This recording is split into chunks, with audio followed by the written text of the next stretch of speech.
نحمده ونصلي على رسوله الكريم.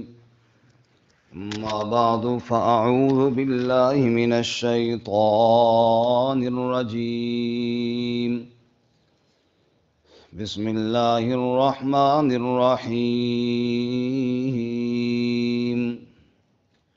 قل ادعوا الذين زعمتم من دون الله لا يملكون مثقال ذرة في السماوات ولا في الأرض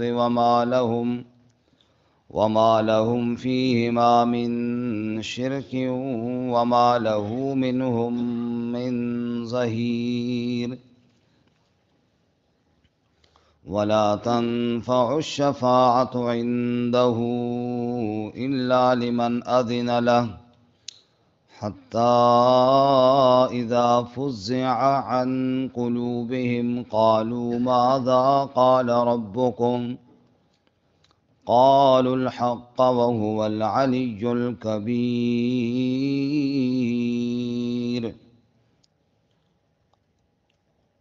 قل من يرزقكم من السماوات والأرض قل الله وإنا أو إياكم لعلى هدى أو في ضلال مبين. قل ادعوا الذين زعمتم من دون الله، آپ فرما دیجئے پکارو ان کو جن کو تم گمان کرتے ہو اللہ کے علاوہ. لا یملکون مثقال ذرہ، وہ مالک نہیں ذرے بھر کے بھی. فی السماوات ولا فی الارض، نہ آسمانوں میں اور نہ زمین میں. وما لہم فیہما من شرک، اور نہیں ان کے لیے آسمان و زمین میں کوئی حصہ. وما لہ منہم من ظہیر، اور نہیں اللہ تعالیٰ کے لیے ان میں سے کوئی بھی مددگار. ولا تنفع الشفاعۃ عندہ، اور نفع نہ دے گی سفارش اس کے ہاں. الا لمن اذن لہ، مگر اس شخص کے لیے جس کو اجازت دے. حتی اذا فزع عن قلوبہم، یہاں تک کہ جب گھبراہٹ دور کی جاتی ہے ان کے دلوں سے. قالوا ماذا قال ربکم، تو وہ کہتے ہیں کیا کہا تمہارے رب نے. قالوا الحق، وہ کہتے ہیں کہ حق کہا. وهو العلی الکبیر، اور وہ بلند ہے بڑا ہے. قل، آپ فرما دیجئے من یرزقکم من السماوات والارض، کون رزق دیتا ہے تمہیں آسمانوں اور زمین سے. قل اللہ، آپ کہہ دیجئے اللہ ہی. وَإِنَّا أَوْ إِيَّاكُمْ لَعَلَىٰ هُدًى، اور یا ہم یا تم ہدایت پر ہیں. او فی ضلال مبین، یا واضح گمراہی میں ہیں. سبحان ربک رب العزت عما یصفون، وسلام علی المرسلین والحمد للہ رب العالمین. اللہم صل علی محمد وعلی آل محمد کما صلیت علی ابراہیم وعلی آل ابراہیم انک حمید مجید. اللہم بارک علی محمد وعلی آل محمد کما بارکت علی ابراہیم وعلی آل ابراہیم انک حمید مجید. معزز سامعین، سورہ سبا کا تیسرا رکوع آیت نمبر 22، 23 اور 24 آپ کے سامنے تلاوت کی ہیں. اللہ رب العزت ان کے مطابق صحیح بیان کی توفیق عطا فرمائے، آمین اور ہمیں قرآن و سنت پر عمل کرنے کی توفیق عطا فرمائے. آمین. اس سے قبل اللہ تعالیٰ کے شکر گزار بندے حضرت سیدنا داود اور سلیمان علیہ السلام کا واقعہ، اور پھر اللہ تعالیٰ کی ناشکری قوم سبا کا واقعہ ہم نے پڑھا ہے، اور بتا دیا کہ دیکھو اللہ رب العزت جو چاہے فیصلہ فرمائے، جس کو چاہے سزا دے اور جس کو چاہے درگزر فرمائے، اللہ تعالیٰ کے فیصلوں کو کوئی روکنے والا نہیں ہے۔ آج کے سبق میں ایک باطل نظریے کی تردید ہے، وہ نظریہ مشرکین کا تھا اور شفاعت قہریہ کا۔ شفاعت قہریہ کا مطلب یہ ہے کہ ان کا نظریہ تھا اپنے باطل معبودوں کے بارے میں کہ قیامت کے دن وہ ہمیں اللہ تعالیٰ کے عذاب سے چھڑا لیں گے، جو مرضی ہم کرتے رہیں، وہ ہمارے معبود، ان کا اللہ تعالیٰ کے ہاں اتنا قرب ہے کہ ان کی بات کو اللہ ٹال نہیں سکتا اور وہ ہمیں چھڑا لیں گے۔ اس کا جواب آج کے سبق میں دیا۔ بھائی اللہ تعالیٰ کا کوئی شریک نہیں، اللہ کے علاوہ ایک ذرے کا بھی مالک کوئی نہیں، اور اللہ کے بڑے بڑے جو فرشتے ہیں وہ بھی اللہ کے حکم کے آگے دم نہیں مار سکتے، تو تم نے کون رکھے ہوئے ہیں جو تمہیں چھڑا لیں گے؟ وہاں بغیر اجازت کے کوئی کلام نہیں کر سکے گا۔ تم نے کیا مذاق سمجھا ہوا ہے بارگاہ الہی کو، نعوذ باللہ، کہ جو جائے گا وہاں چھڑا لے گا؟ یہ دنیا کے حساب سے دیکھتے ہیں کہ اگر کسی کے عزیز کو تھانے میں پکڑ لیا پولیس والوں نے تو علاقے کا وڈیرا جاتا ہے اور جا کر چھڑا کر لے آتا ہے۔ وہاں ایسا تو نہیں ہوگا، وہاں تو اللہ تعالیٰ کے آگے بغیر اذن کے کلام کوئی نہیں کر سکتا۔ وہاں سب لوگ اللہ کے حکم کے منتظر ہوں گے۔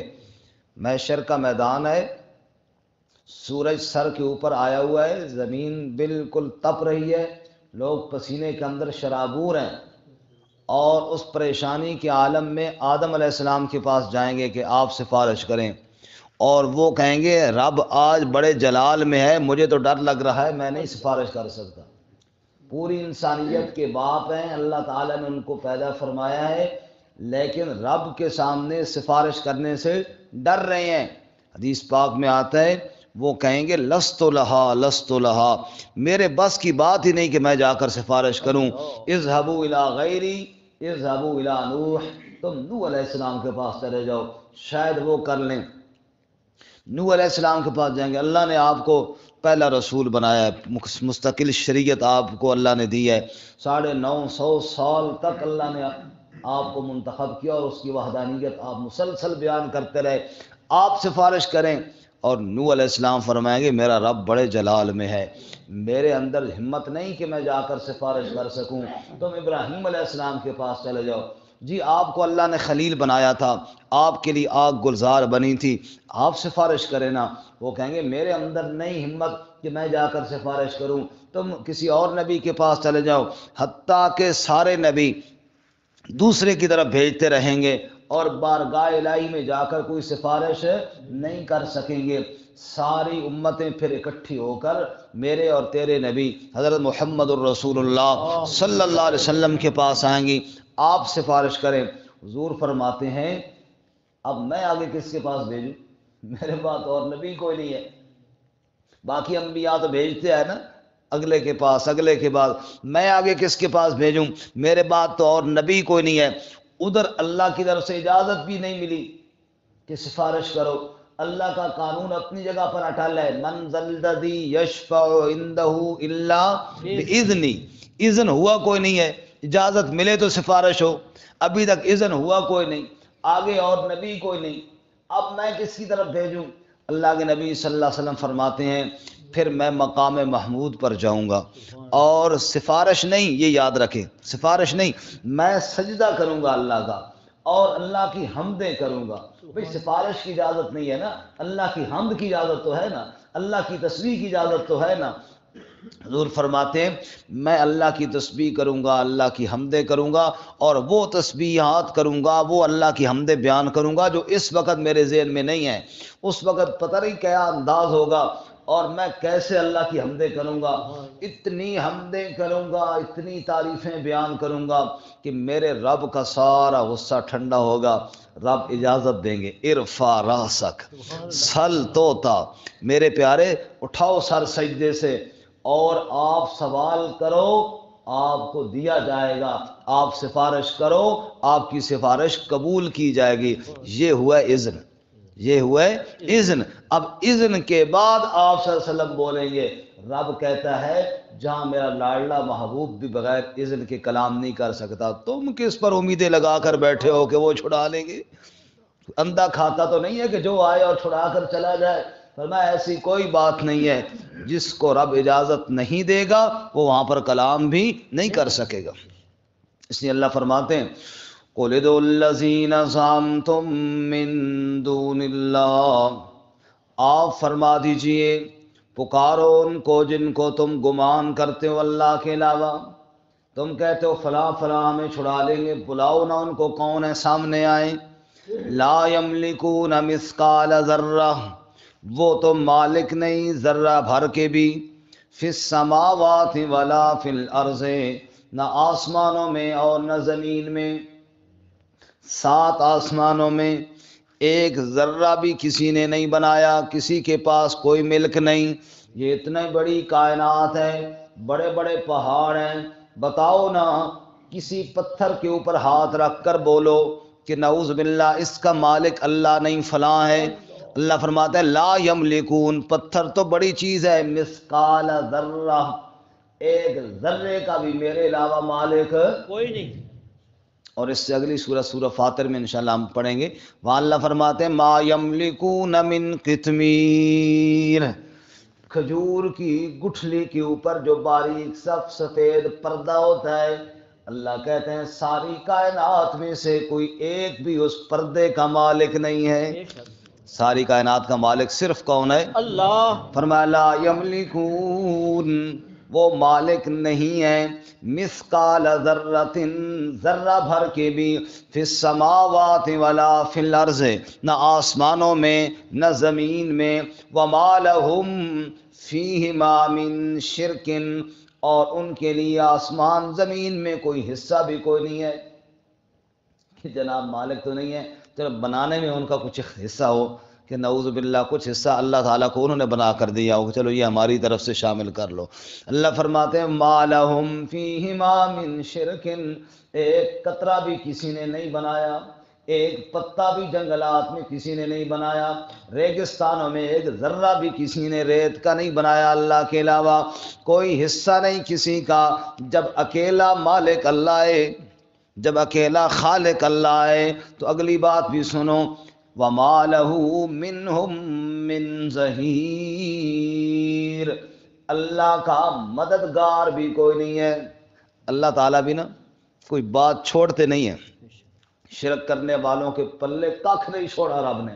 اللہ نے فرمایا مالک ذرے کا کوئی نہیں، بنانے میں میرا کوئی شریک کسی نے بنا کے دیا چلو یار یہ ایک پتھر ہماری طرف سے بھی یا اللہ کائنات میں شامل کر لے، کوئی نہیں۔ اللہ فرماتے ہیں چلو شریک تو نہیں ہے، کسی نے کوئی تھوڑا بہت تعاون کیا ہو۔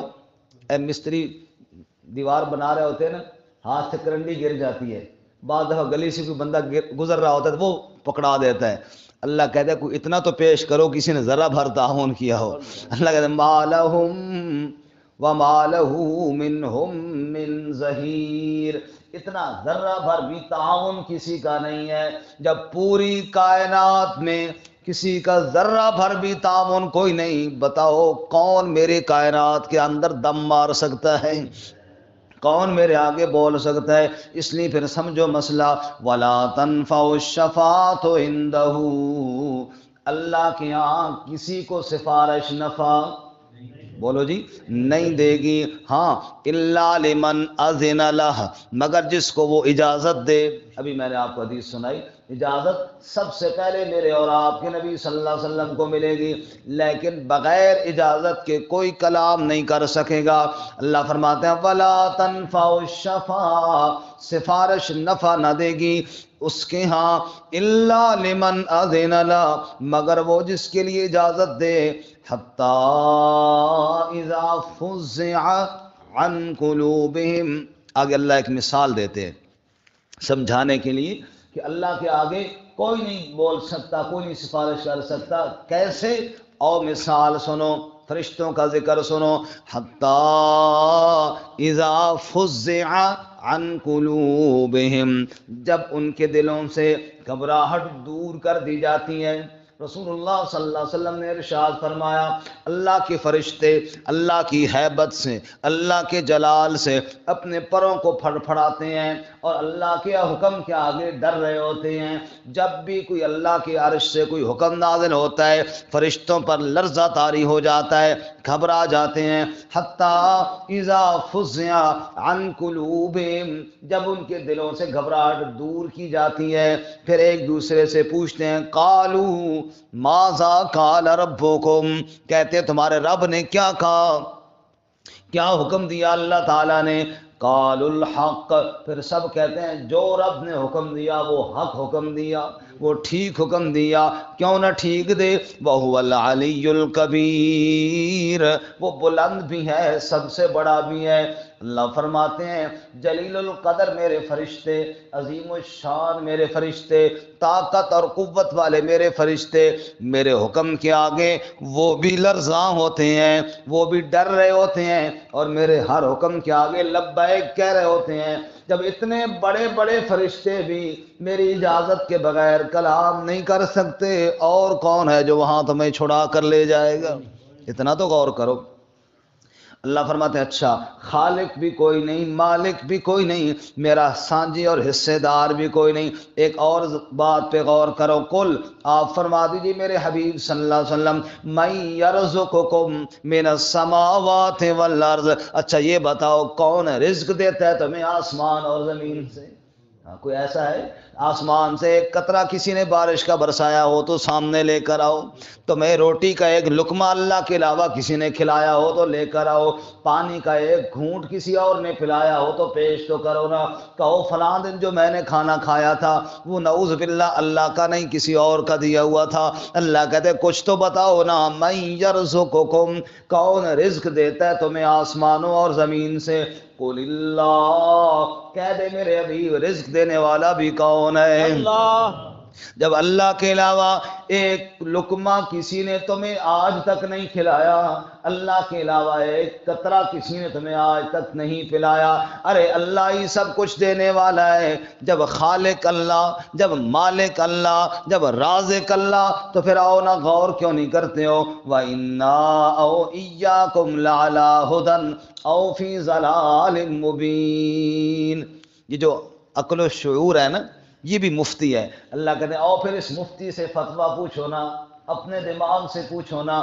خالق تم بھی کہتے ہو اللہ ہے، مالک تم بھی مانتے ہو اللہ ہے، رازق تم بھی مانتے ہو اللہ تعالیٰ ہے. اب میں محمد صلی اللہ علیہ وسلم کہتا ہوں کہ اللہ ہی معبود ہے، تم نے آگے بہت سارے بنا رکھے ہیں. فیصلہ کرو، انا، ہم، او ایاکم، یا تم، لعلی ہدن، کون ہے ہدایت پر، او فی ضلال مبین، یا گمراہی میں کون ہے؟ اللہ فرماتے ہیں میرے محبوب صلی اللہ علیہ وسلم یہ دلائل پیش کر کے اب فیصلہ ان پر چھوڑ اور ان سے کہے انا او ایاکم لعلی ہدن او فی ضلال مبین، ہم ہدایت پر ہیں جو اللہ کی پرستار ہیں، اللہ کے آگے جھکنے والے ہیں، یا تم ہدایت پر ہو جو در بدر پہ جھکنے والے ہو. فیصلہ تو کرو ہدایت پہ کون ہے اور واضح گمراہی پر کون ہے. یقیناً ہر ذی شعور کہے گا، ہر عقل والا کہے گا جب خالق اللہ کے علاوہ ایک ذرے کا کوئی نہیں، مالک کوئی نہیں، رازق کوئی نہیں، پھر اللہ کے علاوہ اور عبادت کے لائق بھی کوئی نہیں. اللہ تعالیٰ عمل کی توفیق عطا فرمائے. وآخر دعوانا ان الحمد